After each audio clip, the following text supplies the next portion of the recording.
Pessoal, bem-vindo a mais um Connect aqui. Esse é o nosso 8º episódio.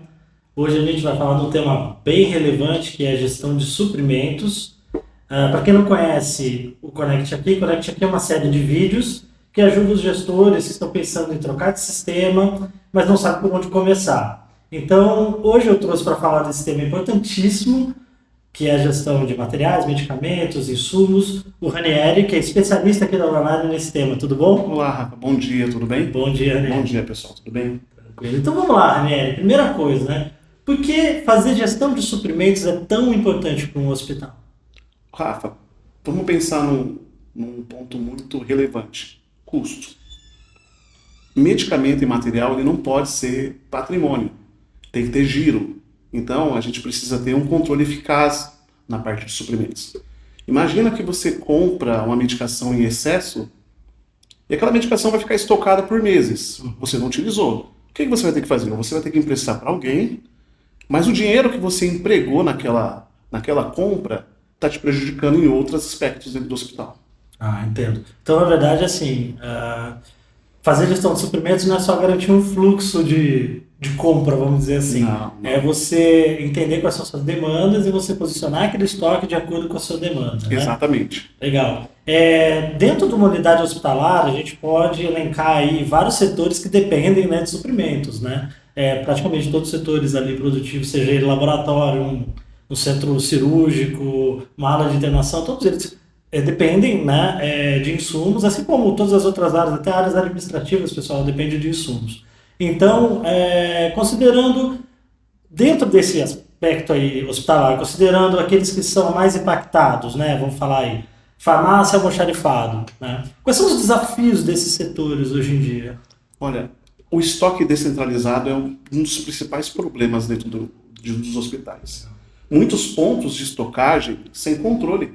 Então, por exemplo, eu tenho uma minha farmácia central e, teoricamente, eu deveria ter farmácias satélites, né? Que eu faria a gestão disso daí para poder avaliar consumo, avaliar a quantidade que eu tenho de uma determinada medicação dentro do hospital. Porque hoje a maioria dos hospitais eles trabalham de que maneira? Eu me concentro com as informações que eu tenho dentro da minha farmácia e eu esqueço dos meus pontos de estocagem. Porque eu mando a minha medicação para aquele outro setor, esqueço que tem a medicação ali e eu sempre vou me programando nas compras em cima com o que eu tenho da minha farmácia. Isso é um erro muito grave que tem dentro desse Você não leva em consideração o saldo que está alocado naquela farmácia satélite. Exatamente.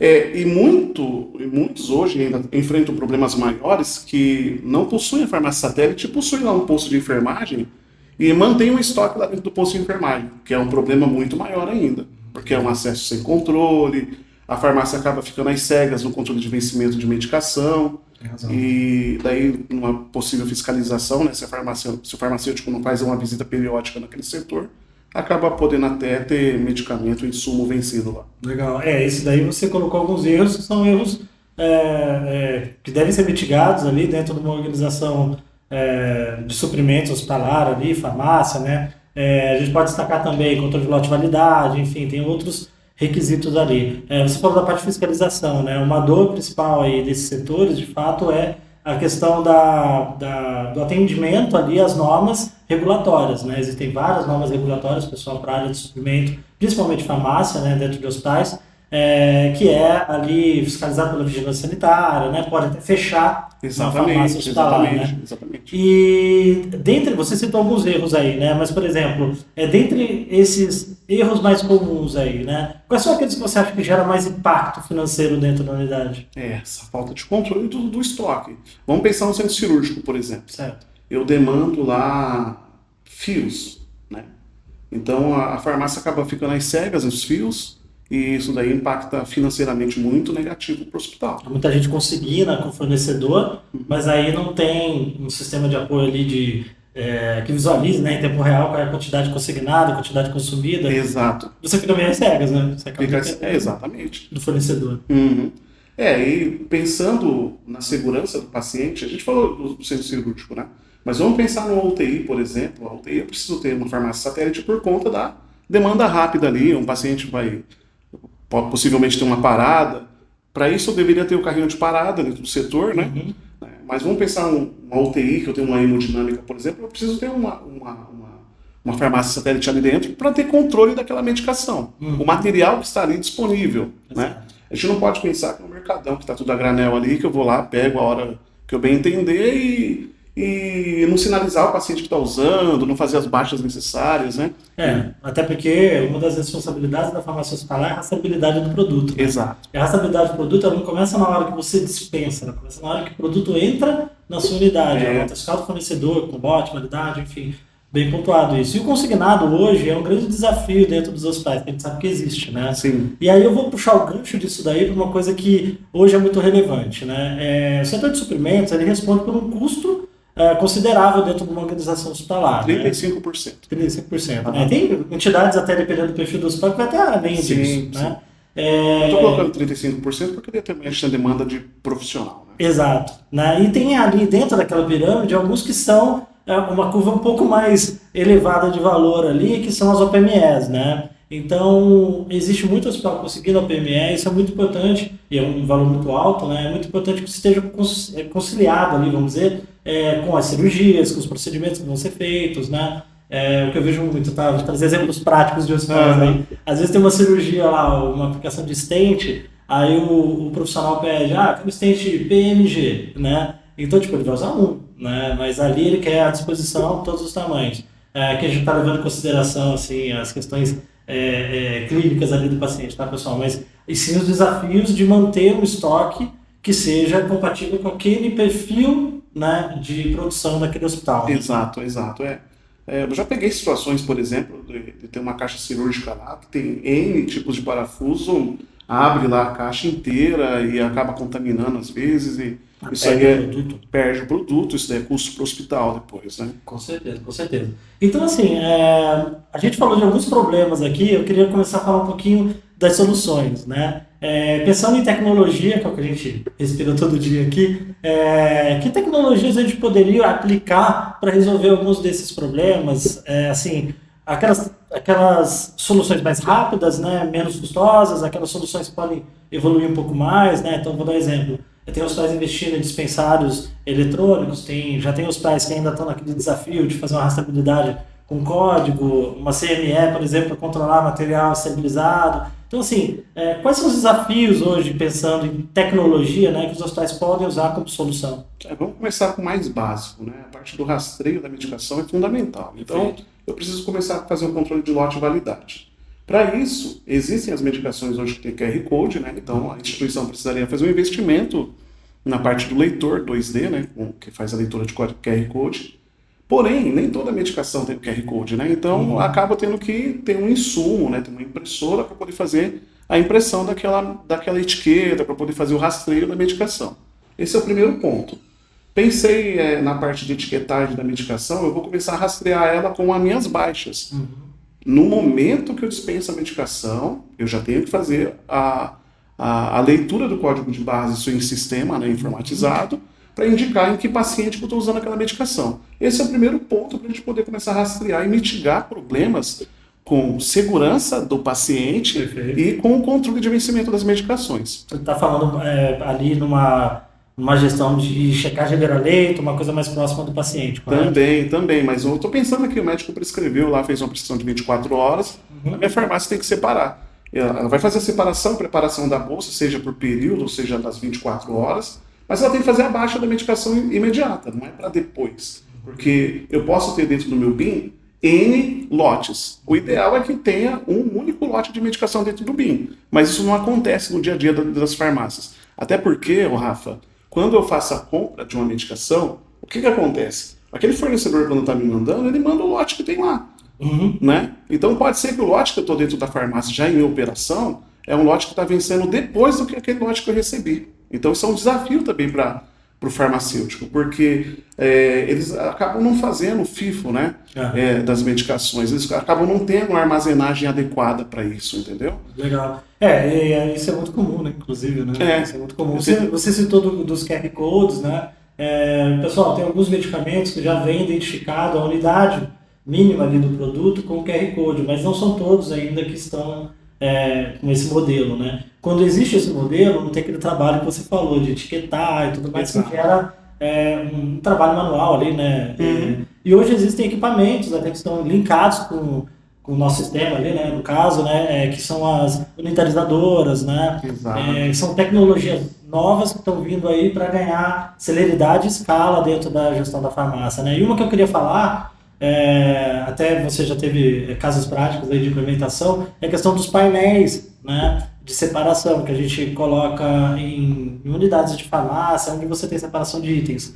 Esses painéis trabalham um Kanban, né? E esse Kanban ele vai trazendo para a gente alguns tickets conforme a prescrição médica ela é feita ali pelo sistema. Né? Então, a minha próxima pergunta é mais ou menos nesse nível aí. Como a informatização dos outros setores impactam dentro da gestão de suprimentos? Vamos pensar na parte Vamos falar na parte de prescrição médica, tá bom? Prescrição médica. Então, eu tenho lá 12 pacientes numa UTI, por exemplo. A farmácia tem que se programar dentro do seu ritmo de trabalho para saber que ela precisa fornecer medicações para 12 pacientes dentro das próximas 24 horas. Se o médico não prescreve dentro de um período estimado, o que acontece? A farmácia fica às cegas para poder liberar a medicação, porque não sabe se aquela medicação estará sendo repetida, se uma medicação foi suspensa, né? Ou se o paciente também está com alta programada. Por exemplo, tem uma dificuldade lá na UTI, mas pode ser que o paciente ele entrou na UTI, vai ficar um período menor e vai para uma ala de internação, né? Uma ala secundária. Né? Então, tudo isso aí afeta a farmácia e afeta diretamente o consumo, né? Para você poder mitigar, saber qual é o setor que está tendo consumo daquela medicação. Legal. Isso vai impactar financeiramente na apuração de custos, porque você pode alocar produtos em um local que não é o local onde o paciente realmente está sendo administrado aquele produto daquele paciente. Tem razão. E a prescrição eletrônica é uma delas, né? Mas eu também colocaria aí para você essa questão do desafio da gente ter um paciente com toda a atenção voltada para todo o prontuário dele voltado para o sistema, né? Então, por exemplo, um laboratório, que tem um laboratório próprio, né? Você tem insumos ali que são vinculados aos exames que os pacientes consomem. Exato. Né? Então, tem uma seringa, uma agulha, contraste. Tubo, né? Contraste, exato. Então, assim, às vezes a gente fica muito focado no material, medicamento ali, mas também existe um entorno ali também que é importante a gente controlar, né? Mesmo alguns hospitais que são, os serviços são terceiros, né? Existem acordos ali que eles compartilham a mesma ala de almoxarifado, né? De estoque. Isso tem que ser muito bem controlado. Sim, né? Sim. Por isso que a gente fala que a medicação e o material, falando na parte de material hospitalar, ele precisa ter acesso controlado. Né? Eu não posso estar com esse medicamento, esse material à disposição das pessoas. Eu preciso ter pessoas que supervisionem isso. E esse é um dos problemas que acontece. Deixar na mão da enfermagem não é o melhor dos cenários. Porém, porque não é o trabalho dela fazer isso 100%. Né? Exato. O trabalho dela é administrar no paciente. Você tem que criar um fluxo operacional que possibilite o controle. Né? Diz nas boas práticas, né, que eu deveria fazer separação de medicação a cada 2 horas. Né? Então, o farmacêutico pode achar um absurdo isso que eu vou falar, né, mas vai impactar lá na frente, na parte da devolução da medicação. Porque se eu separo uma medicação a cada 2 horas e mando para o paciente para ser administrado, eu não vou ter mais o risco de ter a devolução das medicações. Quando eu preparo uma bolsa de medicação para 24 horas, qual que é o problema que eu tenho aqui? O paciente pode ter ido a óbito, pode ter tido uma intercorrência, a medicação pode ter sido suspensa e vai ter naquele acúmulo de medicação dentro do setor, porque a enfermagem às vezes não faz a devolução, a farmácia depois tem todo um trabalho para poder ficar identificando de que paciente. Bom, a nossa ferramenta ela consegue identificar isso, tá? Mas a gente fala depois. Mas ela precisa ficar aí tendo que identificar qual foi o paciente que tomou aquela medicação. Exemplo, eu tenho 5 pacientes lá na UTI tomando alprazolam. Qual deles que não tomou a medicação? Eu vou ficar olhando checagem de enfermagem? Eu vou ter todo um trabalho manual para poder fazer isso. Né? Por isso que é importante o prontuário eletrônico, todo esse ecossistema do prontuário do paciente estarem digitais e as pessoas que estão ali interagindo, enfermagem, profissionais assistenciais, também estarem dentro desse sistema, fazendo toda essa organização. Então, para mim ficou claro assim, que a gestão de suprimentos não é só a farmácia, não é só o almoxarifado, não é só as farmácias satélites. Na verdade, é um conjunto de boas práticas de todo o setor assistencial, principalmente. Né? E o setor de compras também, que é um setor importante, né, na reposição de produtos e tal. Por quê? Se as saídas, as devoluções não ocorrem da maneira correta, a gente tem uma expectativa de consumo errada e vai gerar uma expectativa de compra errada. Exato, exato. Aí bagunça todo o meio de campo do administrador, né? Porque pensando na parte do compras, né? Quando você faz uma compra, você já tem uma previsão financeira daquilo que vai chegar ainda, né? Então eu estou fazendo todo o meu fluxo. Fiz a minha cotação, fiz análise de preço, fechei o pedido. Quando eu fecho o pedido, aquilo lá já é um provisionamento de que eu vou ter que pagar aquilo em algum momento. Exato. Se eu fiz a compra para 30 dias, 60 dias, enfim, independe. O que acontece para o gestor? Para o gestor tem que ficar muito claro que aquela compra vai atender o hospital por X dias. Isso tem que ficar muito claro para o gestor. Outra coisa que tem que ficar muito claro para o gestor: qual é o meu consumo médio mensal, o meu consumo médio diário e o meu custo. O meu custo anterior daquela medicação, o meu custo, vou pegar a questão de sazonalidade, né? Quanto que eu estou pagando naquela medicação e quanto que eu estou podendo cobrar naquela medicação. Exatamente. Do convênio A, B, C, ou até mesmo, no caso do SUS, é tudo pacote, né? Então, eu tenho que pensar na parte do SUS a questão do custo do paciente. Exato. Isso é importante porque você recebe um valor fixo de faturamento, podia estar em uma outra área aqui, mas você precisa dimensionar se aquele valor que você recebe está custeando aquele procedimento que você faz. Né? Então, isso vale para convênio também. Isso é um termômetro muito importante, Rafa. Por quê? Vamos pensar aqui. Na época da pandemia, a gente teve um problema muito grande com algumas medicações. Desabastecimento, pouca oferta, e o preço lá em cima. Por exemplo, uma ampola de dipirona chegou a custar R$10. Só que na hora de eu fazer o faturamento disso daí, eu recebia R$2. Então eu estava tendo um prejuízo de R$8 por ampola de medicação. A medicação não tinha no mercado. Quando eu comprava num preço astronômico. A mesma coisa das medicações para dribbling, né? Fentanil, as outras medicações. E hoje essa curva ela melhorou. Tá um pouco mais estável. Está mais estável. Só que daí o que acontece? O hospital, vamos pensar na área privada aqui, tá? O hospital, ele ganha com insumos, medicamento, material e os serviços que ele presta.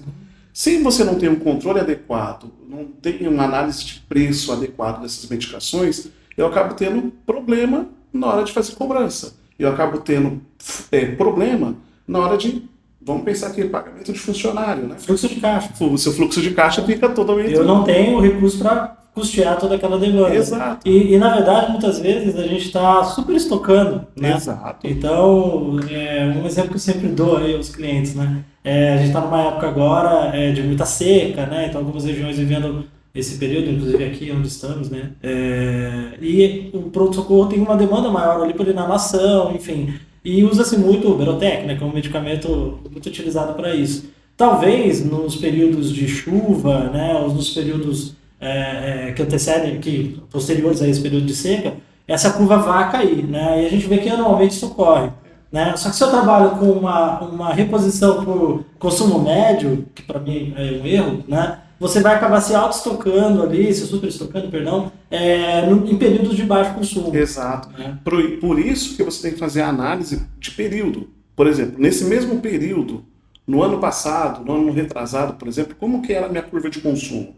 Porque daí eu vou conseguir saber períodos de sazonalidade, né? Qual era o consumo. Só que isso daí são análises, né?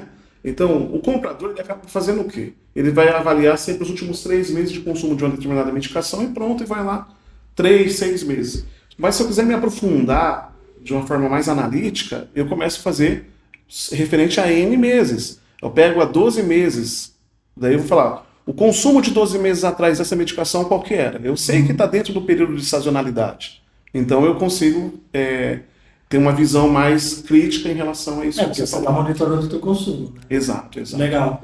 Então a gente falou aqui, ó, recapitulando, né? Do produto quando ele entra, o produto enquanto ele está armazenado, da dispensação na ponta com os times assistenciais.